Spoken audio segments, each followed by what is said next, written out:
नमस्कार सभी को, आप सबका स्वागत है अरुणाचल टुडे न्यूज़ चैनल में। आप सभी एग्री करोगे कि अरुणाचल प्रदेश का जो हेल्थ सेक्टर है उसका फेस बदलते ही जा रहा है। धीरे ही सही, स्लो ही सही, लेकिन चेंजेस देखने को मिल रहा है। ड्रोन से मेडिसिन को पहुंचाने से लेकर आईसीयू डेवलप करने से लेकर डिस्ट्रिक्ट हॉस्पिटल में जो वेंटिलेशंस को ऐड करने से लेकर काफ़ी चीज़ें ऐड होते ही जा रही, जो कि काफ़ी अच्छी बात है। और साथ ही मैं बताना चाहूँगी कि हमारा रिस्पॉन्सिबिलिटी बनता है कि जब कोई अच्छा काम करता है उन्हें अप्रिशिएट करना, उन्हें हाईलाइट करना भी ज़रूरी है। तो हम अप्रिशिएट करना चाहेंगे हमारे प्रेजेंट हेल्थ मिनिस्टर वीवराम वागी जी को, जिनके लीडरशिप में कई इनिशिएटिव लिया जा रहा है। जो एग्जांपल कह सकते हैं, डॉक्टर का रेशनलाइजेशन को लेकर भी ट्रांसपोर्ट प्रोसेसिंग उनकी तरफ से इनिशिएटिव लिया गया। साथ ही साथ कई लाइन्स ऑफ मीटिंग रखा जा रहा है डीएमओ के साथ में, कमिश्नर सेक्रेटरीज के साथ में, और डिस्ट्रिक्ट टूर्स में जा रहे हैं। तो मैं बता दूं, आज के दिन में भी उनके तरफ से एक रीजनल मीटिंग रखा गया है पासीघाट ईस्ट सियांग डिस्ट्रिक्ट में, जहाँ पे सियांग बेल के डीसी सहित जितने भी डीएमओस है, जो एचओडीज है, वो मीटिंग अटेंड कर रहे हैं। और जैसे ही मीटिंग खत्म हो जाता है उनसे हम सवाल तो रखेंगे, लेकिन मैं बताना चाहूँगी कि हम हेल्थ जो रिव्यू मीटिंग के बारे में तो पूछेंगे ही, लेकिन कई एक इनिशिएटिव जो गवर्नमेंट की तरफ से लिया गया है जॉब रेगुलाइजेशन को लेकर, जो रिलैक्सेशन हाल ही में ही दिया गया है, जो कि काफ़ी अच्छा और एक बढ़िया स्टेप कह सकते हैं जो उनकी तरफ से लिया गया है गवर्नमेंट की तरफ से। लेकिन कई ऐसे स्टाफ्स भी है, एम्प्लॉयज़ भी है जो नॉन टेक्निकल है, जो कॉन्ट्रेक्चुअल है, एनएचएम के अंदर काम करते हैं, कई सालों से कर रहे हैं, उनको लेकर कोई बातें नहीं रखी गई है। तो उसको लेकर भी हम सवाल रखेंगे सर के आगे। साथ ही साथ क्योंकि पासीघाट में आए और जो नर्सिंग कॉलेज उनके बारे में सवाल ना पूछे वो तो बनता ही नहीं, क्योंकि 2020 को ये अपग्रेडेशन किया गया था, लेकिन उसके बाद यहाँ पे अभी भी फैकल्टीज़ का शॉर्टेज है। लेबोरेटरी तो है लेकिन इक्विपमेंट्स कम है, लाइब्रेरी है लेकिन शॉर्टेज ऑफ बुक्स है, बस है लेकिन फ्यूल की कमी है।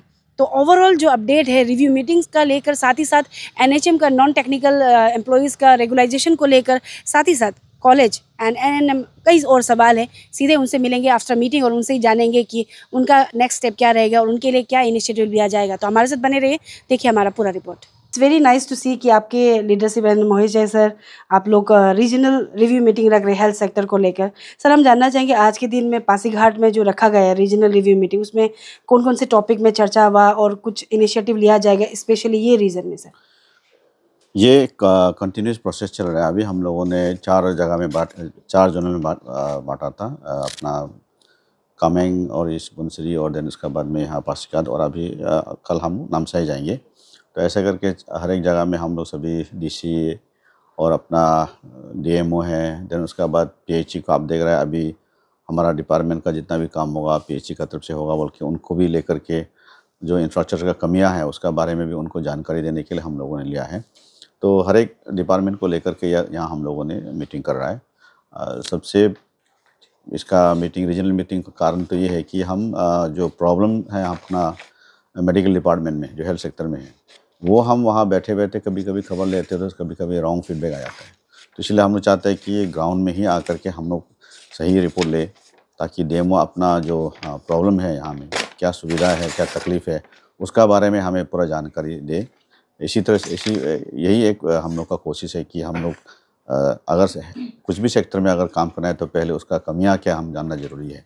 फुलफिल कर सकना नहीं करना वो बात का बात है, लेकिन पहले उसमें चैलेंजेस क्या है उसको हम जानकारी लेकर के फिर उसके बाद में हम सोचेंगे कि आगे क्या कर सकते हैं। मेन कारण यही था इस रीजनल मीटिंग। जी सर, क्योंकि आज रिव्यू मीटिंग पासीघाट में रखा है, तो सर आई गेस आप अवेयर होंगे कि अरुणाचल प्रदेश में 2 नर्सिंग कॉलेज है, उन्हीं में से एक पासीघाट में है और एक नाहरलगन में। तो सर मैं आपको बताना चाहूँगी कि एज ऑफ नाउ भी शॉर्टेज ऑफ फैकल्टी, जिसको लेकर हम लगातार रिपोर्ट बना रहे थे सर, एंड आज भी हमने विजिट किया तो वहाँ पे अभी भी लाइब्रेरी में शॉर्टेज ऑफ बुक्स है, और लेबोरेटरी में इक्विपमेंट्स का शॉर्टेज है, डेस्क बेंच का है, इवन सर बस में फ्यूल का भी शॉर्टेज हो रहा है। तो इसको लेकर सर कुछ देखा जाएगा, स्पेशली सर फैकल्टीज़ को लेकर, जो सब्जेक्ट टीचर्स रहता है उसको लेकर सर। नहीं, इसीलिए तो हम लोग अभी अपना एडवाइज़र साहब हम दोनों कंटिन्यूस हम लोग काम कर रहे हैं। तो इसीलिए तो हम लोग यहाँ ग्राउंड में आकर के अब खबर सुनते हैं, लेकिन यहाँ में सही क्या है गलत क्या हमको मालूम नहीं होता है। तो आपने भी रिपोर्ट ले लिया है, हम लोग भी इसको रिपोर्ट लेंगे सही में क्या है नहीं है। फिर फैकल्टी का कमियाँ तो है तो हम भी समझते हैं, लेकिन उसी में ही हमको जरा कैसे चलाना है हम उसमें कोशिश करेंगे। अभी बताया तो फिर हम लोग भी जानकर अभी खबर लेंगे उनको लेकर के कैसे कर सकता है, जरूर उसका बारे में चर्चा करेंगे। क्योंकि इसको लेकर डीएमई की तरफ से भी सर हमने जब इंटरव्यू लिया था उनकी तरफ से बताया गया था कि जल्दी एडवर्टाइजमेंट निकलेगा, लेकिन अभी तक तो कोई अपडेट नहीं है सर।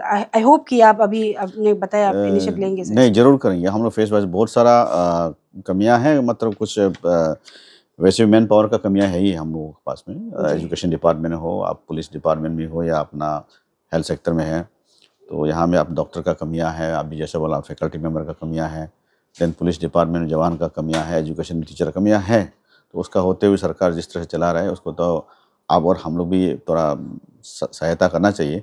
तो इसको अभी कमियां है तो इसको कैसे सॉर्ट आउट करेंगे, हम लोग बैठ के फिर बात करेंगे। जी सर, अंडर योर लीडरशिप आपने नर्सिंग जो कॉन्ट्रेक्चुअल नर्सिंग था एनएचएम के अंदर में, उनके लिए भी आप लोगों ने इनिशिएटिव लिया है, हाँ विच जी, इज़ हाँ वेरी जी। गुड। उनके तरफ से काफ़ी इनिशिएटिव लिया जा रहा था सर, लेकिन अब मैं हाईलाइट करना चाहूँगी एनएचएम के अंदर में ही काफ़ी नॉन टेक्निकल एम्प्लॉयज़ भी है, जो 1300 से 1400 है, जो अभी भी कॉन्ट्रेक्चुअल में 20 से 15 साल हो चुका है सर। और गवर्नमेंट की तरफ से, स्टेट गवर्नमेंट की तरफ से कहा गया है कि 10 से 15 साल जिनका होता है उनको रेगुलराइज सीनियरिटी बेसिस में देख के करना चाहिए। तो इनके तरफ से सर कई बार रिप्रेजेंटेशन रखा, आई डोंट नो कि आपके आगे रखा गया है कि नहीं, इसको लेकर भी मैं फॉलो अप कर रही थी। तो आपसे जानना चाहूँगी सर, जो नॉन टेक्निकल एम्प्लॉयज़ है जो एनएचएम के अंदर में उनको लेकर कुछ इनिशिएटिव लिया जाएगा सर?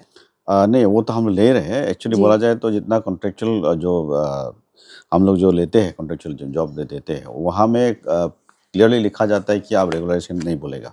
लेकिन इंसान है तो हम लोग भी देखते हैं कि नहीं, जब उन्होंने इतना सर्विस किया है तो उसको हम लोग कहीं न कहीं रिलैक्सेशन देना ज़रूरी है बोल के, जी तो इसलिए ये कोशिश किया है। जी तो जिस तरह से आपने बोला है कि ये 2 हम लोगों ने किया है कुछ काम, फिर अभी बाकी का भी फेज़ वाइज़ ही करेंगे, एक साल में तो नहीं हो पाएगा, इतना जमावड़ा है।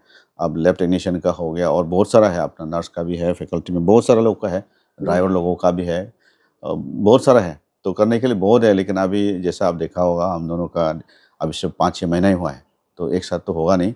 आप सपोर्ट कीजिए, हम लोग ज़रूर कोशिश करेंगे जी इसको कामयाब करने के सर, लिए। क्योंकि ये जो एनएचएम का जो बता रही हूँ सर, हुँ, उसको मिनिस्ट्री ऑफ हेल्थ की तरफ से, गवर्नमेंट ऑफ इंडिया, उनकी हुँ, तरफ से भी एक नोटिफिकेशन निकला था जहाँ पे स्टेट गवर्नमेंट को फेज वाइज या फिर उनके अकॉर्डिंगली हुँ, एब्जॉर्ब करने के लिए बोला गया था, जिसमें ठीक। टेक्निकल एंड नॉन टेक्निकल दोनों ही आते हैं सर। हुँ, हुँ, तो अभी क्योंकि सर आपने कहा तो कुछ संभावना रहेगा जो 1300 से प्लस आई गेस जो हुँ। नॉन टेक्निकल है, क्योंकि नर्सिंग का हो रहा है, जितना योगदान उनका हाँ, है हाँ जी। उतना सेम वे नॉन टेक्निकल का भी रहता है हाँ इन जी, हाँ टर्म्स जी, ऑफ हाँ। डाटा मैनेजिंग करना, प्रोग्राम मैनेजिंग हाँ करना। जी, तो हाँ जी, हाँ उनके जी। लिए कुछ सर गुड अ न्यूज़ या फिर कुछ संभावना आज के दिन आपकी तरफ से कुछ बताया जाए मैं सर? वही बोल रहा हूँ, फेज़ वाइज़ करेंगे हम लोग, जी फिर उसको सरकार के पास फंड कितना है वो भी हम देख कर के फिर कैबिनेट में डिस्कशन होगा, तो उसमें जो भी होगा हम लोग ज़रूर कोशिश करेंगे और काम करेंगे। सर, मेरे तरफ से एक आखिरी सवाल होगा, क्योंकि एएनएम का जो बच्चे हैं, लड़कियां जो पढ़ती है, इंस्टीट्यूशन काफ़ी सारे जगह पे है। हाँ जी, हाँ जी। सर उनके तरफ से बार बार कहा जाता है कि इंस्टीट्यूशन है लेकिन वैकेंसी या फिर जॉब अपॉर्चुनिटीज़ क्यों खुला नहीं जा रहा है या फिर निकाला नहीं जा रहा है, इस तरह का कहना है। अब वो सवाल ठीक है, लेकिन आप खुद भी देखिए, इतना एमबीबीएस करके डॉक्टर आते हैं, उसका भी तो जॉब वैकेंसी निकलता है। तो निकल गया, टीचर इतना पढ़ के आते हैं, जी स्टूडेंट बहुत सारा कोर्सेज़ करके आते हैं। तो सरकार अपना हिसाब से देख कर के जो करेगा उसमें देख कर के ही जॉब को क्रिएशन करेगा। जॉब क्रिएशन होगा तो ज़रूर होगा उसका।